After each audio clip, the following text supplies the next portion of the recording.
عاملين ايه؟ واهلا بيكم في فيديو جديد. معاكم ايه المنظر ده؟ معلش بصوا يا جماعه، اكيد انتوا بتتساءلوا ايه اللي انا عاملاه في نفسي ده وايه المنظر ده. انا النهارده قررت ان انا اعمل لكم فلوج يوم كامل، يوم الجمعه، يومي الحقيقي، كل اللي انا بعمله بجد يعني، مش حركات اليوتيوب اللي احنا بنعملها دي. فقلت اجيب لكم اليوم من اوله. انا صحيت من النوم، خدت دش وعملت حمام كريم وحطيت الشيء ده فوق راسي. طبعا بتتساءلوا ايه الشيء ده؟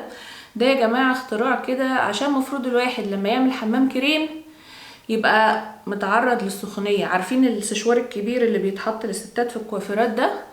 اهو ده بيحل محله. بحطه في الميكرويف حوالي دقيقتين فبيحتفظ بالسخونيه، وبعدين يحطها على شعري. فانا البتاع ده وزنه مثلا بتاع 5 كيلو ولا حاجه وسخن، فيعني مش احلى حاجه في الدنيا. فقلت اسلي وقتي واعمل الانترو بتاع الفلوج.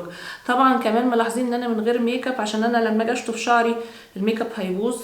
بصراحه انتوا صعبانين عليا يا جماعه اللي انتوا شايفينه ده. انا هحاول احط افكتس كده مثلا ولا حاجه، روجاجو ولا مفيش حاجه خالص.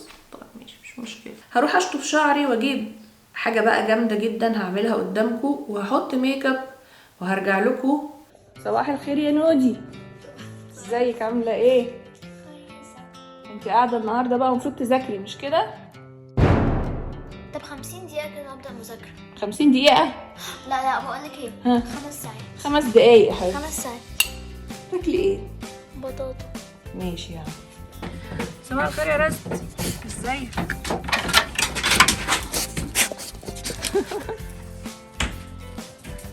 ده يا جماعة الفيو من الجنينة عندنا. الدنيا بتبقى رايقة قوي الصبح. خلاص دي حركات بقى طقوس الصباح بتاعت رست يا جماعة، لازم يقعد يتشقلب كده. يلا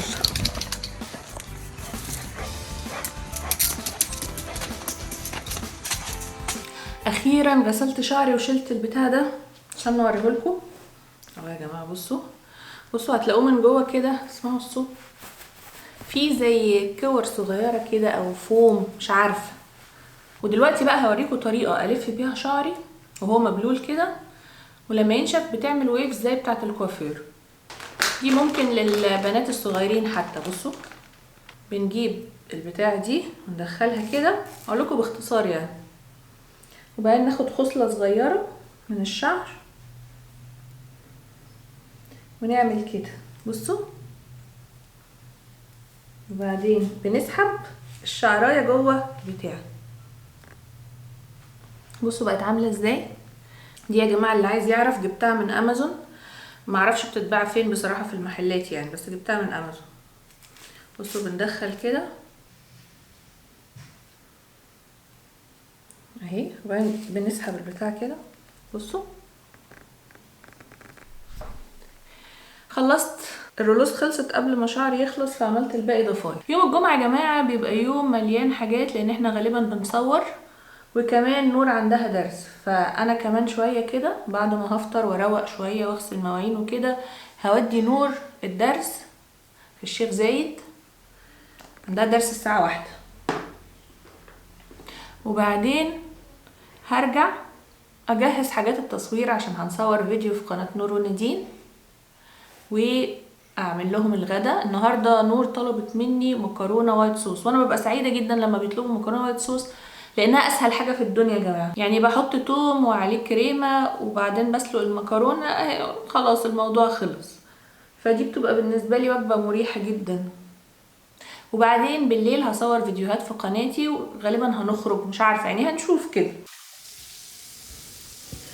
في فترات كده بتيجي على الواحد ويبقى حاسس انه ما عندوش طاقه يعمل اي حاجه، وللاسف مفيش حد يحل محلك في واجباتك اللي لازم تتعمل، فبتضغطي على نفسك قوي عشان تعمليها. فالحاجات الطبيعية اللي الواحد بيعملها على طول بتبقى محتاجة مجهود ووقت كتير جدا اكتر من الطبيعي عشان تعملها، لانك اصلا فاقد الشغف انك تعمل اي حاجة. الحالة دي بتيجي عادة من كتر الضغط والمسؤوليات اللي ما بتخلصش وما بترحمش، وتلاقي الواحد طول الوقت حاسس انه مقصر ومش قادر يوفي كل الالتزامات اللي عليه، تقصير في حق الولاد وفي حق الشغل وفي حق الزوج. ويبدأ ساعتها يشتغل جلد الذات، وان الواحد طول الوقت عمال يلوم نفسه على الحاجات اللي ملحقش يعملها، وده طبعا بيكون ضغط زيادة اكتر من الضغوط اللي شغالة من كل حتة. لنا الله يا امهات والله. حسيته بتغير في شكلي شويه. خلصت الميك اب وزي ما شفتوا كده غسلت المواعين ونضفت البوتاجاز ونضفت المطبخ عموما، وحانت اللحظه الحاسمه ان انا هفك الاشياء دي واشوف شعري بقى شكله عامل ازاي. ساعات كتير يا جماعه بيبقى فيه ايه ده، انا برضو بقول ايربودز في ودني، حاسه الصوت مصدي كده. يلا بسم الله الرحمن الرحيم اهي، بصوا شايفين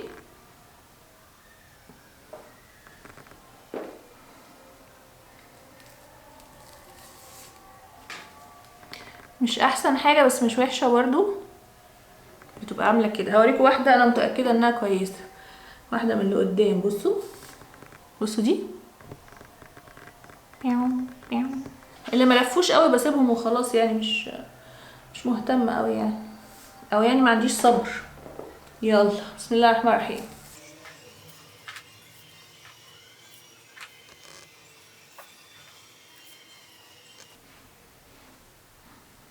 ودي اخر واحده، دي النتيجة اللي بقدر اتعايش بيها واصور فيديوهات واعمل لحد دلوقتي. يعني الدنيا تمام، ومع الوقت كل ما الوقت يمر ومفيش سخونية الشعر هياخد شكل الكيرلي اكتر. انا مبسوطة بالبتاعة دي بصراحة يا جماعة. ممكن تطلبوها من امازون او تطلبوها من اي حتة تانية لو تعرفوا حد بيبيعها وتجربوها، حلوة قوي. وهفرد دول شوية هفكهم من بعض وارجع لكم.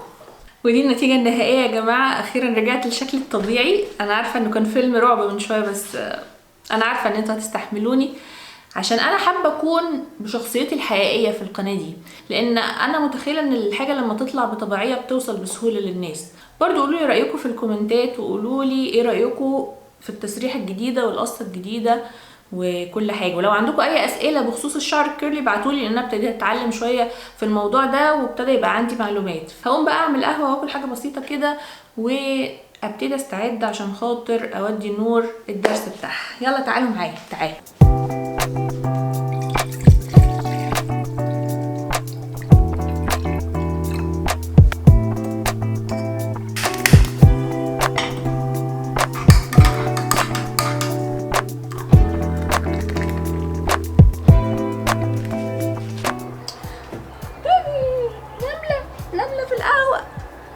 قررت بقى يا جماعه ان انا اعمل النهارده زي الناس اللي هم العميقه، واشرب القهوه في البلكونه ومعايا كتاب.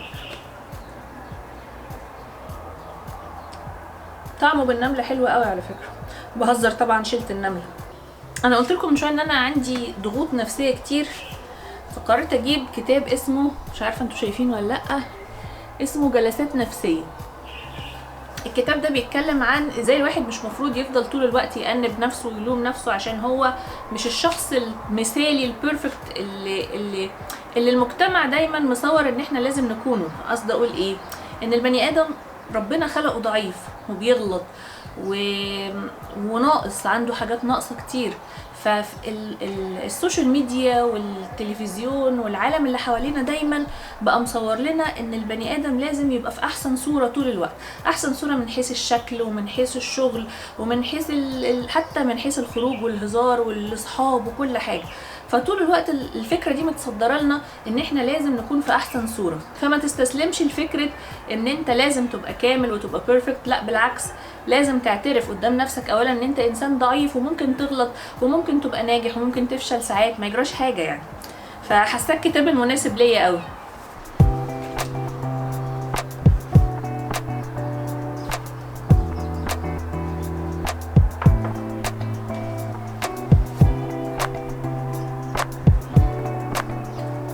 اعرفكم يا جماعة ببنتي الكبيرة نور بنتي يا جماعة عندها قناة اسمها عيلة نور ونادين، وعندها قناة اسمها نوريتا شو، بتعمل فيديوهات حلوة قوي، انصحكم كلكم تروحوا تتفرجوا عليها. انا نور، عندي قناة نور ونادين وقناة نوريتا شو، وانا نايمة. وزي ما انتم شايفين كده تبان عبيطة، بس هي في القناة بتاعتها حلوة قوي بصراحة يعني. يلا معلش يا جماعه الكاميرا فصلت مني. كنت بقول لكم ان انا هودي نور الدرس وبعدين اروح سعودي اجيب حاجات بتاعه الغدا النهارده وبتاعه التصوير، وارجع اشوف الحاجات اللي فاضلالي في الشقه، وبعدين ارجع اخد نور. على طول تعباني كده يا نور، انا مالي على طول تعباني. وبعدين ارجع اخد نور، وبعدين نرجع بقى ونبدا الطبيخ والتصوير والحاجات دي كلها. فخليكم معايا وتعالوا معايا السوبر ماركت برضو تشوفوا هشتري ايه.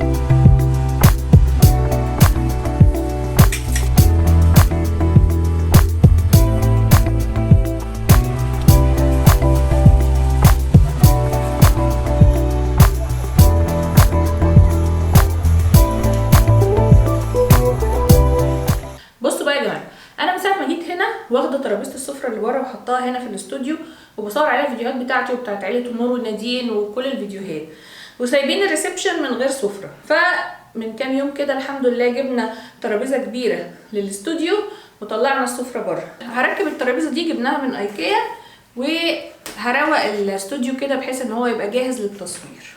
وعلى بال ما اخلص تركيب الترابيزه انا حاطه الميه بتغلي على النار عشان اسلق المكرونه، عشان انا ست بيت شاطره وبعرف اعمل تايم مانجمنت، يعني اداره وقت.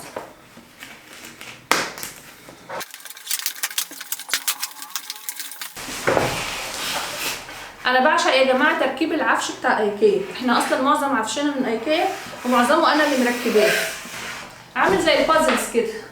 بصوا دي جايه مع الرجل، غالبا هي بتركب كده، في هنا نقط كده عشان يتحط فيها مسامير اهي بصوا، ودي بتركب فيها كده.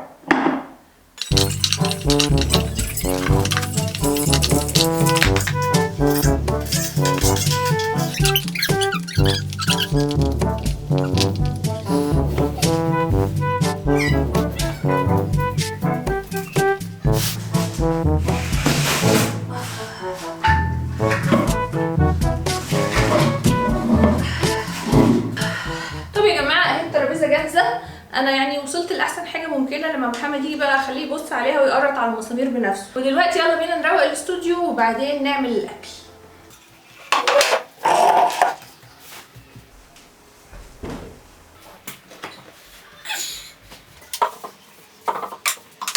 دي الزبده وادي الكريمه وادي الثوم وادي اللبن، نور مجهزه لي البهارات كلها، وادي الحل.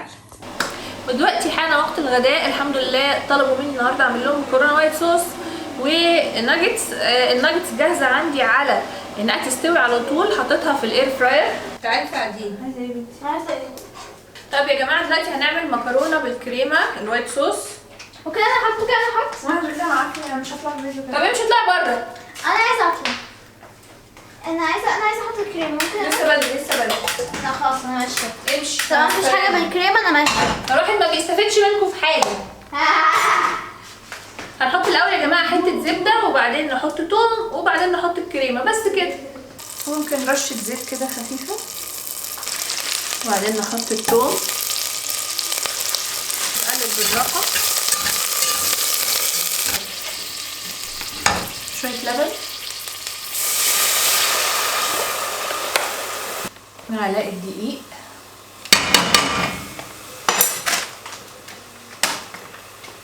ونقلب نقلب نقلب لغايه ما الدقيق يمسك نفسه. بعدين نزود لبن تاني، وبعدين نحط الكريمه،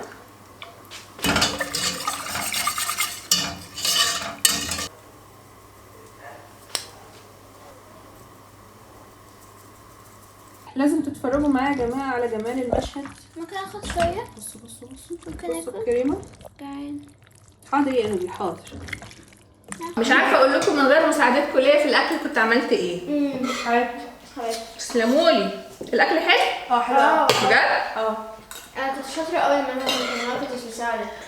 جدا. بصوا يا جماعه الناجتس دي مش ناجتس جاهزه اللي هي المجمده، دي احنا جايبينها من جزار ومحشيه جبنه. اللي يعرف جزار مشهور جدا ليه فروع كتير اسمه انس يطلب منه الناجتس دي بالجبنه، تحفه. ازاي الجزر يغلي في بعد الاكل هتلبسه ونصور الفيديو بتاعك. لو عندك بنت في سن المراهقه زيي فاحب اقولك ربنا معاكي ومعايا. سن صعب ومتمرد وعايز ينفذ رأيه دايما، وفي نفس الوقت غلابة جدا. الهرمونات مبهدلاهم يا جماعة، وكمان إحساسهم إن هم لا أطفال ولا عارفين يبقوا كبار بيخليهم دايما في صراع مستمر مع نفسهم ومع الأهل. صمام الأمان الوحيد ليهم هو الصداقة اللي لازم تكون بينهم وبين أهلهم. قربوا منهم يا جماعة، الأهل هم اللي هيعرفوا يصاحبوا ابنهم مش ابنهم اللي هيحاول يصاحبهم. وعشان تقربي من بنتك شوفي هي بتحب ايه وحبيه واهتمي بيه مهما كان من وجهة نظرك سخيف أو تافه. هما بيتبسطوا قوي لما بيلاقونا بنحب حاجة هما بيحبوها، لأن ده بيحسسهم إننا مش دايما مستتفهين أو معترضين على اللي هما بيعملوه. وكل ما هتصاحبي بنتك هتخاف تزعلك، ولو خافت تزعلك مش هتغلط بسهولة. أنا عارفة إن الموضوع صعب ومليان تحديات وضغوط، بس الضغوط دي أهم وأولى 100 مرة من إنك توديهم تمرينات أو حتى تعلميهم أحسن تعليم. مفيش أهم من صحتهم النفسية وأمانهم في الزمن الصعب ده يا جماعة بجد. أهم حاجة يوم الجمعة يا جماعة سلموا على نور يا جماعة. نور طالعة في المراية، سلموا عليها. مش عايزة أطلع في المراية صدقوني. هخبيكي. اهم حاجه في روتين يوم الجمعه يا جماعه ان انا بلم هدوم المدرسه بتاعه الاسبوع واحطها في الغساله عشان يعني تتغسل وانشرها بالليل وتنشف السبت، فاكويها وتبقى جاهزه للولاد يوم الاحد. انا اللي بكويها. لا انت ما كويتيش حاجه لغايه دلوقتي، المفروض نور هتكويها يا جماعه ابتداء من الاسبوع الجاي. وده الجاكيت، خلاص ابتدوا يلبسوا الجواكت.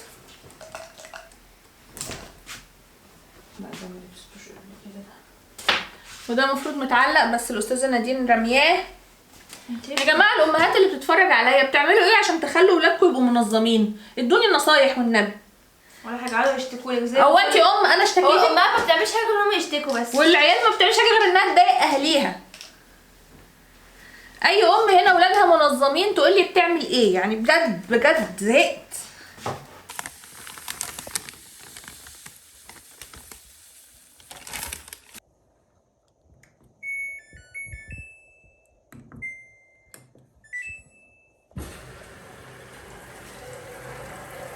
وبكده يا بنات يكون انتهى روتين يوم الجمعة. طبعا لسه فاضل حاجات، لسه هنصور فيديو وانا هصور فيديو في قناتي، وطبعا لسه في شغل بيت ناقص وحاجات ما اتعملتش، بس دي ممكن نبقى نخليها في روتين تاني.